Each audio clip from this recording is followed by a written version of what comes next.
Hello students, welcome back to our channel. और आज मैं लेकर आ रहा हूं रेशियो एनालिसिस। तो आज का टॉपिक स्टार्ट करते हैं। अब है क्या ratio analysis? Ratio analysis specific कोई चीज नहीं है।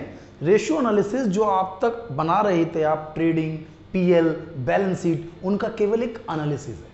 उनको केवल अर्थमेटिकली टू वेरिएबल्स में प्रेजेंट करने का एक तरीका है। यानी कि ratio analysis is arithmetical presentation of two variables. ये रिलेशन, आप इसको रिलेशनशिप भी कह सकते हैं, the relationship of two variables, लेकिन अर्थमेटिकली। यानी कि जो रेशियो एनालिसिस है एक टेक्निक है जो हमारे फाइनेंशियल स्टेटमेंट्स हमने बनाए हैं उनको एनालिसिस करने की। तो हमारा जो रेशियो एनालिसिस है बेसिकली इसकी जो स्टार्टिंग हुई थी ये 1906 में हमारे जो अमेरिकन बैंक है उन्होंने स्टार्ट किया था, अमेरिका के एक बैंक ने। और उसके बाद फिर 1919 में जो अलेक्जेंडर वॉल हैं उन्होंने रेशियो एनालिसिस का यूज किया। रेशियो एनालिसिस का जो कंसेप्ट था उसमें हम एक वेरिएबल्स को दूसरे वेरिएबल्स के साथ कंपेयर करते थे। तो कंपेयरिंग में ही हमने एक टेक्निक पढ़ी थी इससे पहले, comparative and common size balance sheet. उसी का सेकंड पार्ट है हमारे पास ये रेशियो एनालिसिस। ये जो रेशियो एनालिसिस है इसको हम प्रेजेंट करते हैं डिफरेंट फॉर्म में।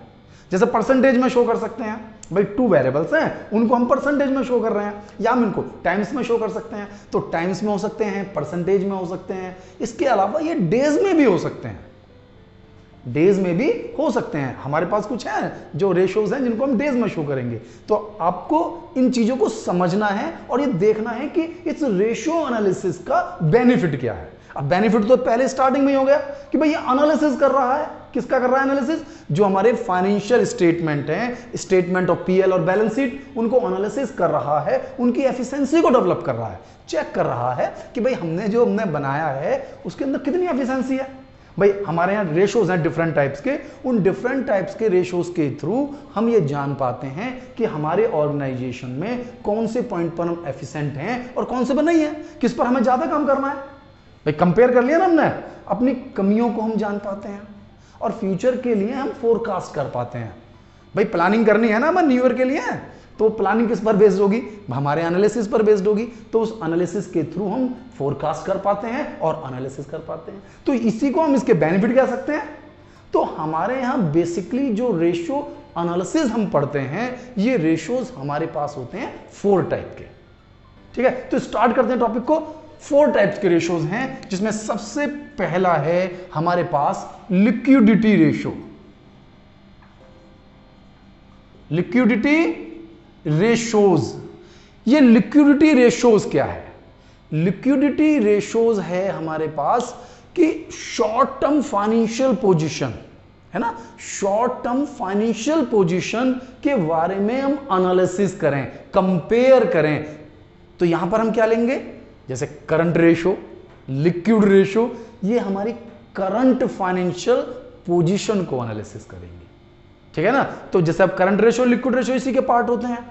हमारे पास सेकंड में हम ले लेते हैं सॉल्वेंसी रेशियोज। सॉल्वेंसी रेशियोज देखिए, ये तो हो गया हमारे पास शॉर्ट टर्म, और ये हमारे यहां आता है लॉन्ग टर्म। यानी शॉर्ट टर्म फाइनेंशियल पोजीशन देखनी है तो लिक्विडिटी रेशियोज को देखिए, और लॉन्ग टर्म देखनी है तो सॉल्वेंसी रेशियो को देखिए। यानी सॉल्वेंसी रेशियो में क्या निकालेंगे फिर आप? सॉल्वेंसी रेशियो में आप निकालेंगे डेब्ट इक्विटी रेशियो, प्रोप्राइटरी रेशियो, जो हमारे पास लॉन्ग टर्म जो फंड्स हमारे यहां लगे हुए हैं उनकी कंडीशंस को जानना है। एक हमारे पास होता है एक्टिविटी रेशियो, एक होता है मेरे पास एक्टिविटी रेशियोज का दूसरा नाम होता है हमारे पास टर्नओवर रेशियो। अब इसके नाम से ही क्लियर है भाई, एक्टिविटी या टर्नओवर, यानी कि ये सेल्स पर बेस्ड है। टर्नओवर यानी सेल्स, यानी जिस तरीके से सेल्स हमारे ऑर्गेनाइजेशन में हो रही है उनके कंपेयर में बाकी चीजें किस चीज मूवमेंट में घूम रही हैं। तो ये जो रेशियोज होते हैं एक्टिविटी रेशियो, ये टाइम्स में निकलते हैं। ये वाला भी हमारा टाइम्स में निकलता है, लिक्विडिटी भी टाइम्स में है, सॉल्वेंसी भी टाइम्स में है। ठीक है ना। फ्रैक्शन में, भाई टाइम्स में फ्रैक्शन भी हो सकता है, तो फ्रैक्शन में और टाइम्स में होते हैं। एक्टिविटी रेशियो यानी कि हमारी एफिशिएंसी को बताता है। एक्टिविटी रेशियो से एफिशिएंसी पता चलता है, क्योंकि एफिशिएंसी सेल पर बेस्ड होगी। भाई हमारी टर्नओवर कितनी है और टर्नओवर के बेस पर बाकी चीजें कितनी है, जैसे stock turnover ratio, receivable turnover ratio, payables turnover ratio, ये सब किस पर बेस्ड है हमारे, ये बेस्ड है हमारे एक्टिविटी रेशियोज पर। और चौथा है हमारे पास प्रॉफिटेबिलिटी रेशियो। प्रॉफिटेबिलिटी रेशियोज, तो प्रॉफिटेबिलिटी यानी कि ऑर्गेनाइजेशन ने जो प्रॉफिट अर्न किया है उसको हम कंपेयर कर रहे हैं डिफरेंट चीजों से। भाई आपने कैपिटल लगा रखी है तो कैपिटल के अकॉर्डिंग आप कितना प्रॉफिट अर्न कर रहे हैं, आपने सेल्स की हुई है तो सेल्स पर आप कितना प्रॉफिट कर रहे हैं, यानी कि gross profit ratio, net profit ratio, profitability ratio, तो ये सब इसके अंदर काम आने हैं। Operating ratio, operating profit ratio, तो किसका पार्ट है, ये सब पार्ट है हमारे पास प्रॉफिटेबिलिटी रेशियोज के। तो ये टॉपिक्स में जो प्रॉफिटेबिलिटी रेशियोज हैं ये परसेंटेज में शो करेंगे, तो नाम भी अपने अपने आप में क्लियर है कि भाई ये टाइम्स में और ये परसेंटेज में, क्योंकि जो प्रॉफिटेबिलिटी है वो परसेंटेज में ही जानी जाती है। तो अब हम डिफरेंट रेशियोज को डिफरेंट फॉर्म्स में एनालिसिस करते हैं और स्टार्ट करते हैं अपना सबसे पहला लिक्विडिटी रेशियोज। तो करें स्टार्ट लिक्विडिटी रेशियोज। मैंने आपसे कहा कि हमने बताया आपको 4 रेशियोज, तो इन 4 रेशियोज में से जो सबसे पहला रेशियो है लिक्विडिटी रेशियोज, हम उसको स्टार्ट कर लेते हैं। एक्चुअली जो लिक्विडिटी रेशियोज है इसमें है हमारे पास 1 2 3 4 फार्मूले हैं हमारे पास इसके। अब रेशियो के चक्कर में मत पड़ना, रेशियो तो बहुत सारे होते हैं, 429 429 रेशियोज होते हैं पढ़कर भी पागल हो जाओगे। तो इतना तो खैर संभव नहीं है समझने का, तो हम अपने टॉपिक से रिलेटेड टॉपिक पढ़ेंगे जो हमारे मेन टॉपिक्स हैं। तो मेन है हमारे पास लिक्विडिटी रेशियोज में 4 फार्मूले। एक तो हो गया करंट रेशियो। अब एक करंट रेशियो क्या है, करंट रेशियो हमारी short term financial position, short term financial position यानी करंट असेट्स और करंट लायबिलिटी को बता रहा है। करंट असेट्स और करंट लायबिलिटी को, current assets upon current liability, ठीक है बच्चा। तो current assets upon current liability यानी करंट असेट्स को करंट लायबिलिटी से डिवाइड कर दें तो आ जाएगा हमारा करंट रेशियो। अब करंट रेशियो का एक नाम और होता है और वो होता है working capital ratio, working capital ratio. Current assets, current liability. अब आपको समझना होगा कि करंट असेट्स क्या होती हैं। करंट असेट्स हमारे पास होती हैं जैसे कैश, बैंक, स्टॉक, डेटर। ध्यान से पढ़ना मेरे बेटा, cash, bank, stock, debtor, BR यानी bills receivable, prepaid expenses, accrued income, accrued income et cetera. बहुत सारे पॉइंट और भी हैं मेरे बेटा। करंट असेट्स क्या क्या हो सकती हैं, ऐसी करंट लायबिलिटीज इसमें होते हैं creditors, bills payable, short term loan, bank overdraft, bank overdraft. ये नेम आपको समझने होंगे, छोटी छोटी बातों पर आपको ध्यान देना पड़ेगा। इसके बाद है मेरा लिक्विड रेशियो, सेम यही फार्मूला है लेकिन इसमें है लिक्विड असेट्स। इसमें क्या है, liquid assets upon current liability, liquid assets divide by current liability. Liquid assets क्या है, अब लिक्विड असेट्स में टेंशन नहीं लेना है। जैसे यहां पर हमने सब चीजें जोड़ी, इसमें स्टॉक और प्रीपेड एक्सपेंसेस को मत जोड़िए तो आ जाएंगे लिक्विड असेट्स। या आप इसको ऐसा कह सकते हैं कि भाई जो करंट असेट्स आई हैं इसमें से एक तो आप स्टॉक घटा दीजिए और एक प्रीपेड एक्सपेंसेस घटा दीजिए, यानी कि जो एक्सपेंसेस आपने एडवांस दिए हुए हैं उन्हें माइनस कर दीजिए, लिक्विड असेट्स आ गई और करंट लायबिलिटी है ही आपके पास। तो ये लिक्विड रेशियो, इसके नेम आपको क्लियर होने चाहिए बेटा। जब एग्जाम में क्वेश्चन आते हैं तो आजकल तो टिक मार्किंग भी आते हैं क्वेश्चन, तो टिक मार्किंग के अंदर नेम की ही रोल है, नेम कंफ्यूज तो आप बाहर। तो नेम का आप ध्यान दीजिए, लिक्विड रेशियो कहिए आप इसको क्विक रेशियो कहिए, क्या कहिए, क्विक रेशियो, या आप कहिए इसको acid test ratio, acid test ratio. तो देखिए 3 नाम हो गए इसके हमारे पास, एक रेशियो के नाम है 3, कंफ्यूज नहीं होना। इसके 2 हैं, करंट रेशियो और वर्किंग कैपिटल रेशियो। क्लियर हो गया मुझे।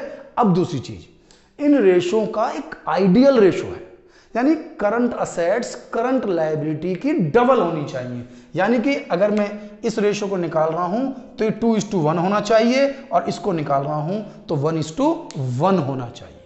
तो ये आपको बिल्कुल समझना होगा कि हम टॉपिक में पढ़ क्या रहे हैं। एक हमारे पास है ऑब्सोल्यूट लिक्विड रेशो, तो इसके अंदर मुझे चाहिए भी यही बिल्कुल एब्सोल्यूट लिक्विड एसेट्स।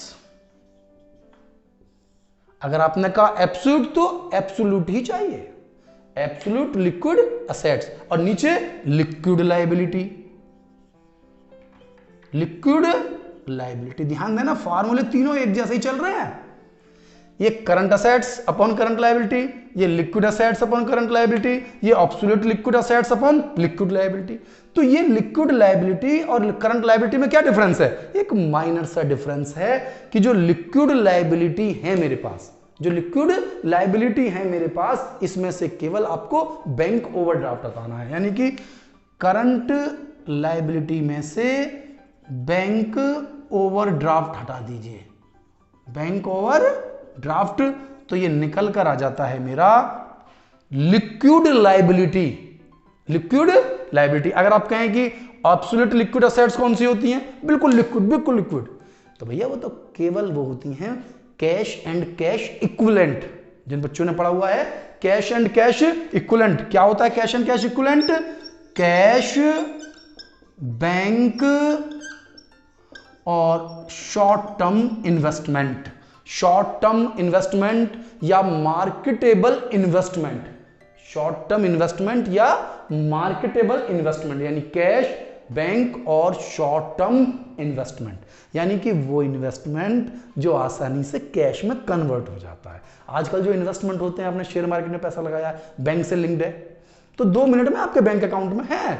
आपको उसके लिए परेशान होने की जरूरत नहीं है। आप कहें जी मुझे 1 करोड़ रुपए लगा रखा है मैंने शेयर मार्केट में, तो अभी 15 मिनट में 1 घंटे बाद आपके अकाउंट में, तो क्या है? पूरी तरह से लिक्विड है ये। तो ये आपको ध्यान देना है। एक है मेरा कैश रेशो, इसमें है ही कैश, भाई कैश है तो कैश में बैंक हमेशा होता है, इसलिए आप कोई कंफ्यूजन अपने अंदर मेंटेन नहीं करेंगे कि कैश में बैंक तो होता ही है। कैश रेशो यानी कैश और बैंक, और डिवाइड कर देते हैं हम इसको करंट एसेट्स से, डिवाइड करते हैं किस चीज से? Current assets. तो यहां हम क्या रेशो निकाल रहे हैं?